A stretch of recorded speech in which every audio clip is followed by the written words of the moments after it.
Pada suatu sore, sebuah truk melaju dengan deras. Si supir tanpa kesulitan berusaha mengendalikan truk yang menjadi liar itu. Ternyata, truk tersebut mengalami masalah pada pedal gasnya. Dan saat melaju pada gigi 4 dengan kecepatan 80 km per jam, pedal gas tidak bisa kembali ke posisi semula. Hingga di sebuah kelokan ke arah kiri yang merupakan jalan menurun, yang seharusnya truk melambatkan kecepatannya namun tidak bisa. Truk malah menghantam telak sebuah mobil Avanza yang datang dari arah berlawanan. Sopir truk bermaksud menghindari menyeruduk kendaraan di depannya dan menghindari sebuah warung nasi di sisi kiri jalan yang sedang ramai.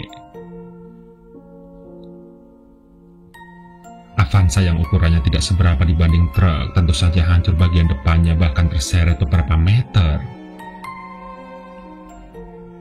Bahkan penumpang dalam Avanza itu tewas seketika di tempat. Semuanya, termasuk pengemudi dan temannya yang duduk di bangku sebelahnya. Dan ternyata di belakang Avanza itu ada pengendara motor Revo yang naas. Seorang remaja laki-laki berusia 20 tahunan. Ia ikut terseret bersama motornya di kolong mobil Avanza itu.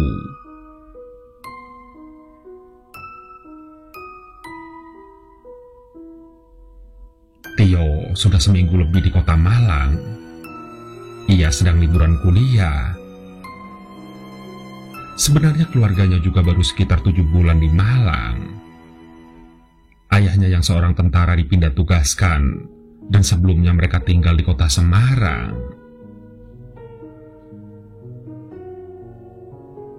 Ketika keluarganya pindah ke rumah dinas, Tio tidak turut serta dikarenakan kuliah di Semarang. Dan pada liburan itu, Tio mengajak serta teman kuliahnya Dios. Ia mengisi hari-harinya selama berlibur dengan berjalan-jalan mengendarai mobil Yarisnya, berkeliling wilayah Malang dan sekitarnya sekedar menyegarkan mata dan melihat-lihat suasana baru. Dan rute jalan-jalan kali ini sedikit keluar kota Malang, ke wilayah KP, yang mana sore itu terjadi kecelakaan. Posisi mobil Tio pada detik-detik menjelang kejadian adalah persis di belakang truk yang menabrak. Melihat dengan langsung dengan mata kepalanya sendiri saat berlangsung kejadian, membuatnya menepikan mobil, didorong pula karena rasa penasaran memastikan apa yang sebenarnya terjadi. Terlihat orang-orang berkerumun mengitari Avanza. Tio dan Dios juga turut menghampirinya. Mereka menyaksikan pemandangan yang sangat mengenaskan. Pengendara dan rekannya terjepit dashboard mobil. Sekujur tubuh korban tampak basah dengan noda darah segar, dan pecahan beling dan bagian-bagian entah dari Avanza atau truk terlihat berserakan di sekitar tempat kejadian. Terlihat beberapa orang lainnya sedang mengamankan si supir truk. Dan di kolong Avanza itu terlihat motor, namun entah di mana pengendaranya. Lalu ada seorang bapak-bapak menegur Tio.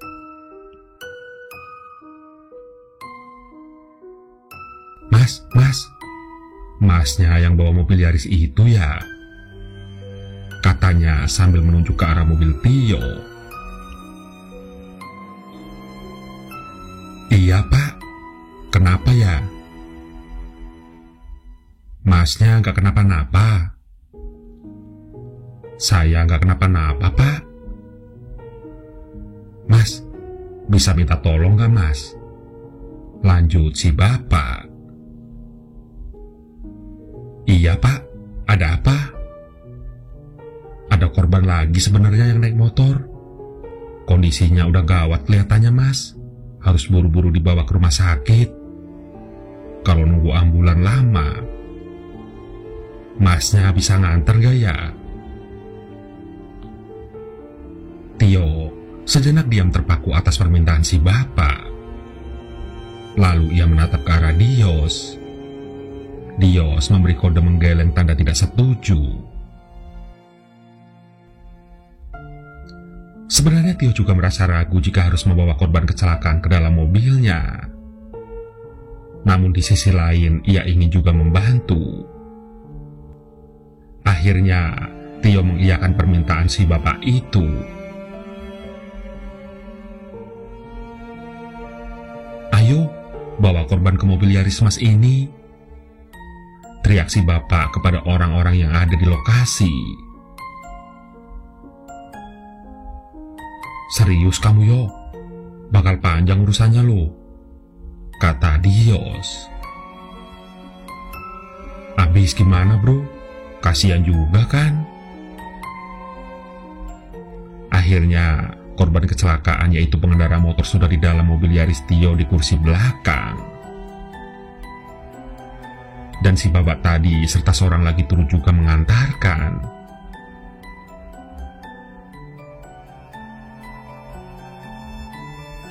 "Rumah sakit terdekat di sini di mana, Pak?" tanya Tio. "Ke rumah sakit PH, Mas. Saya tunjukin jalannya." Selama di perjalanan ke rumah sakit, si korban terus saja mengerang kesakitan. "Sabar ya Mas, sebentar lagi sampai rumah sakit," hibur si bapak kepada korban. Rumah sakit yang dimaksud memang tidak seberapa jauh dari lokasi.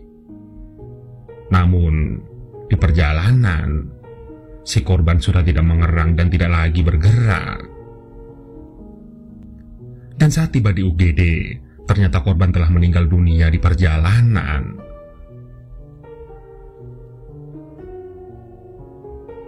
Di parkiran mobil saat hendak pulang, Tio melongo ke kursi belakang mobilnya. Ada noda merah. Bukan Tio dan Dios, itu adalah darah si korban karena tercium bau anyir. Di samping itu juga terlihat sedikit cairan putih kental. "Itu cairan apa ya?" tanya Tio kepada Dios. "Nggak tahu aku. Cairan otak kayaknya." "Ih, makanya kataku juga jangan diangkut." "Ya mau gimana lagi? Aku juga nggak menyangka bakal begini. Aku pikir korbannya nggak sekarat. Ya masa iya sih aku nolak dimintain tolong? Kamu juga kalau di posisiku juga pasti bingung," serga Tio.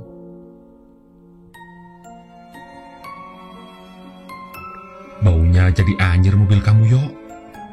Bawa ke pencucian setim dulu yo," saran Dios. Tio setuju dengan usul temannya dan ia pun langsung mencari tempat pencucian mobil. Dan sesampainya di tempat pencucian mobil, Tio meminta kepada petugas yang mencuci agar bagian kursi belakang dicuci juga dengan banyak sabun serta pewangi. Singkat cerita, selesai mobil dicuci, Tio dan Dios pun bersiap kembali pulang ke rumah keluarga Tio. Mereka bersyukur bau anyirnya telah berganti wangi aroma jeruk sintetik dari tempat pencucian mobil. Dan setibanya di rumah, Tio menceritakan semua kejadian itu ke keluarganya.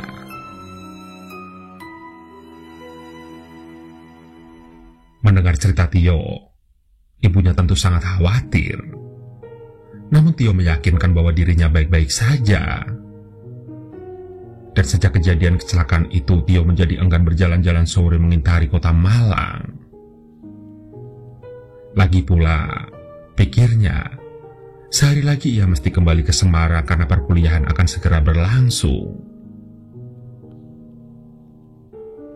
Dan hari kepulangan pun tiba.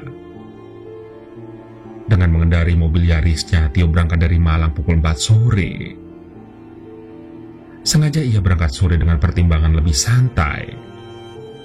juga, sesampainya di Semarang nanti pasti sudah malam. Ia pun bisa langsung istirahat untuk tidur.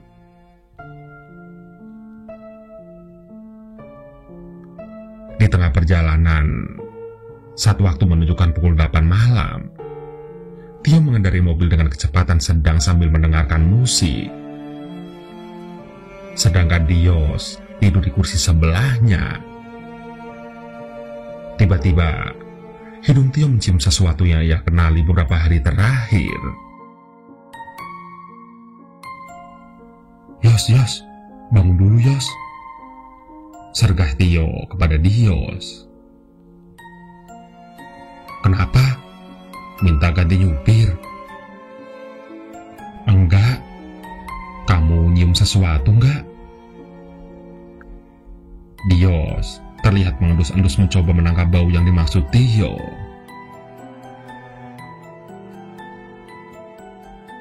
Loh, ini kalau tidak salah baunya. Tio dan Dio saling bertatapan. Tidak salah, mereka berdua mencium bau anyir darah. Bau yang hanya beberapa hari lalu mereka cium karena mengangkut korban kecelakaan yang akhirnya meninggal di dalam mobil Tio.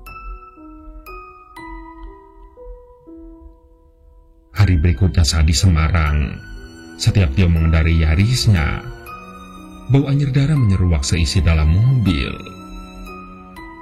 Tentu saja, Tio menjadi sangat stres dengan kondisi tersebut. Bahkan, dia sudah mencoba menaburkan bubuk kopi yang konon bisa menghilangkan bebauan tidak sedap. Tapi tetap saja, bau anyir darah itu tidak mau pergi. Sampai-sampai ia bela-belain mengganti jok mobilnya sekaligus karpet bagian belakang. Tapi tetap saja bau anyir darah tercium. Anehnya, bau anyir darah itu hanya tercium santer jika hari menjelang maghrib sampai sepanjang malam hari. Karena kejadian tersebut, akhirnya Tio memilih tidak menggunakan mobilnya apabila hari sudah menjelang malam. Nyalinya ciu juga. Saat pulang kuliah pun, biasanya ia tenang-tenang saja jika harus pulang malam karena ada jadwal kuliah malam atau lanjut nongkrong bersama teman-teman. Namun, dikarenakan keadaan itu, ia jadi selalu segera meninggalkan kampus agar tiba di rumah sebelum waktu maghrib. Meski mengendarai mobilnya saat hari masih terang pun, hatinya tidak tenang. Ia kerap merasa was-was. Dikarenakan baunya masih tercium walaupun tidak sesanter saat malam hari. Maka dari itu, jika ia tahu ada jadwal kuliah malam atau kegiatan kampus lainnya yang mengharuskan ia pulang malam, ia akan memilih naik motor atau sesekali menebeng Dios. Hingga suatu waktu, saat Tio membawa mobil ke kampus, teman dekatnya, Lala, yang sebenarnya diam-diam ia taksir memintanya untuk mengantarnya ke mall. Katanya ada barang yang ingin dia cari. Tentu saja dia tidak bisa menolak.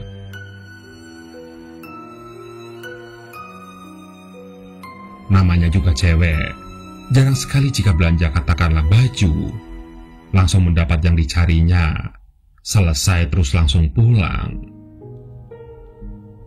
Mesti dicoba dulu, dibanding-bandingkan dengan pilihan lainnya. Dan kalau belum serak juga beralih mencari ke toko lainnya. Dan masih belum cocok juga beralih ke toko satunya. Begitu seterusnya. Dan yang terkadang absurd, setelah berkeliling ke sana kemari, akhirnya pilihannya jatuh kepada baju yang pertama kali dicobanya. Itulah yang dialami Tio hari itu saat menemani Lala.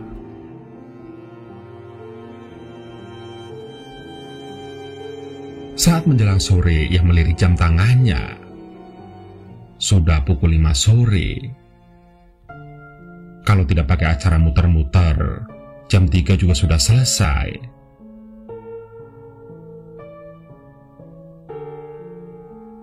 Tio, kamu mau kan sekalian antar aku pulang ke rumah? Tintanya manja. Mau, jawab Tio sambil senyum.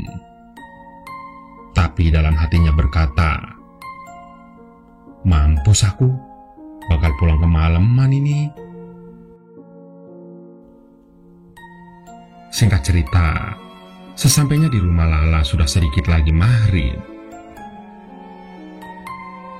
Mau mampir dulu ke rumahku?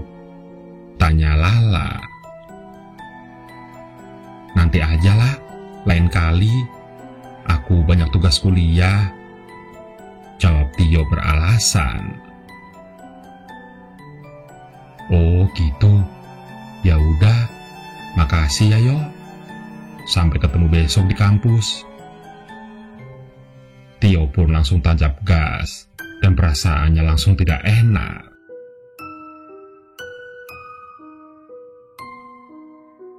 Pukul 7 malam ia masih di jalan. Sebentar lagi sampai rumah. Demikian ia mensugesti diri, meyakinkan bahwa semuanya akan baik-baik saja. Tapi baru saja dia berpikir demikian, bau yang dia sangat tidak harapkan tercium. Bau anyir darah. Ya ampun, jangan tolong, ceritnya dalam hati.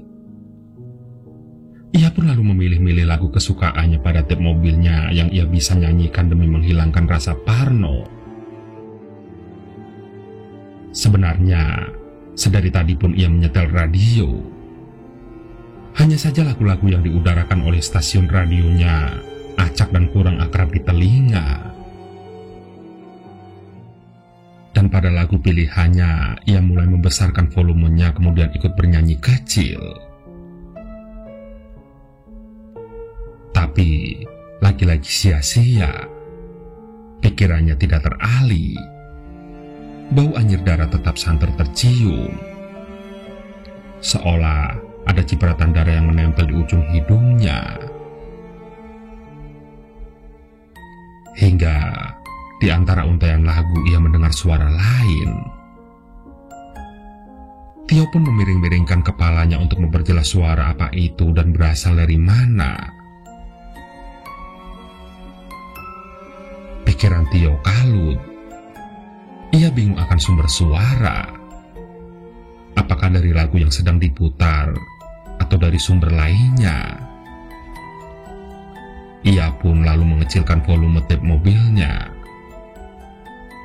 Dan terdengarlah dengan jelas suara seseorang sedang mengerang dari kursi belakang mobilnya. Aduh, sakit. Tio sangat terkejut. Jantungnya berdegup keras dan kemudian melirik spion tengah di dalam mobil.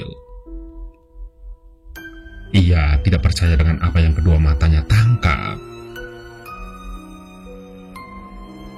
Benar, ada seseorang yang duduk di belakang mobilnya. Padahal ia yakin, sedari tadi pulang dari mall tidak seorang pun yang menebeng diam-diam. Hanya dia dan Lala. Pun ketika mengantar Lala sampai rumah, tinggal dia seorang. Lalu, Tio melirik lagi kaca spion untuk mencoba menegaskan.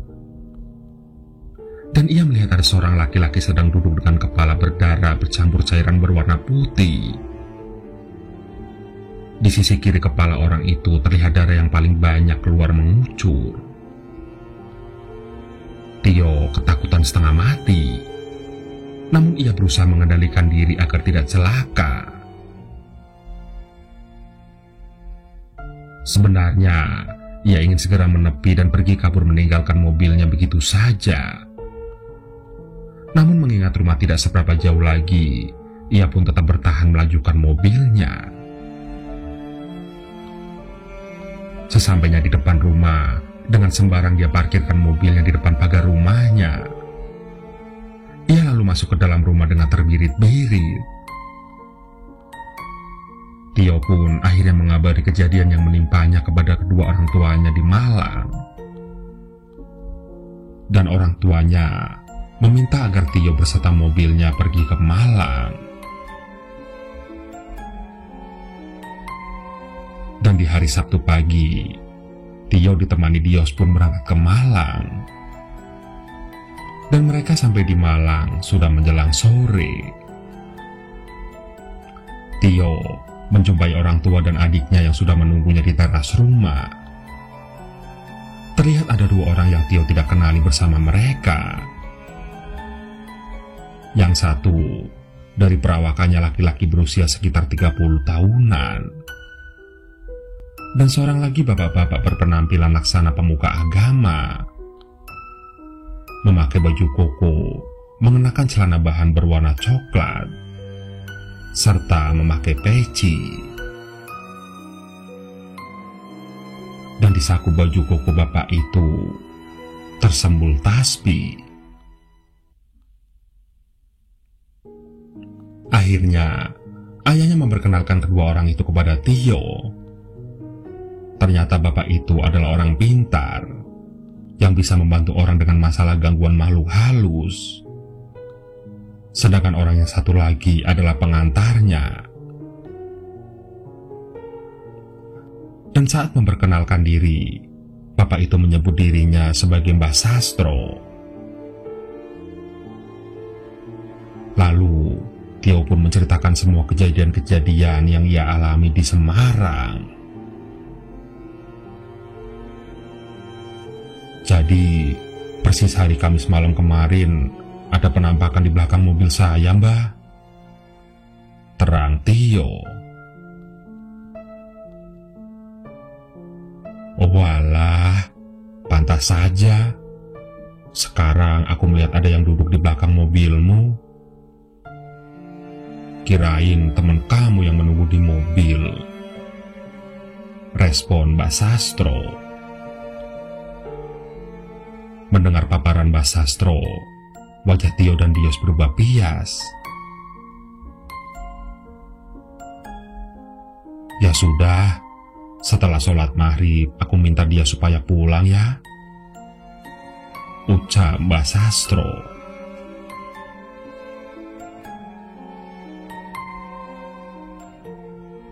Benar saja, setelah menunaikan sholat maghrib, Mbak Sastro minta disediakan air putih segelas besar. Ia pun lalu duduk bersila, dan gelas berisi air itu diletakkannya di depannya. Ia membacakan doa-doa yang kemudian ditiupkan ke airnya, lantas menghampiri mobil Tio.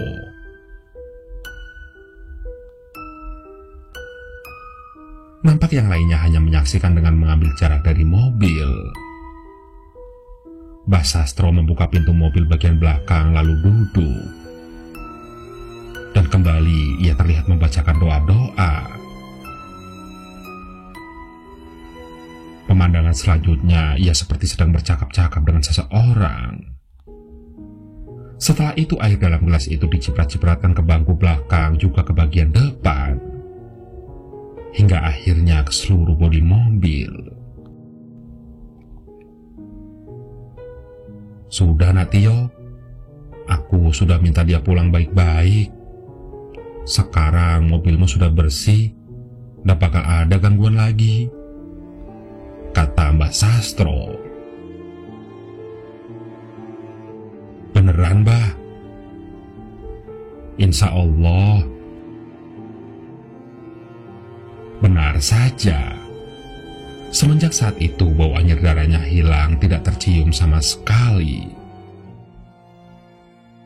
Dan meskipun awalnya was-was saat mengendari mobilnya di malam hari, ternyata bau anyir Suara orang mengerang kesakitan dan menambahkannya juga hilang total. Begitulah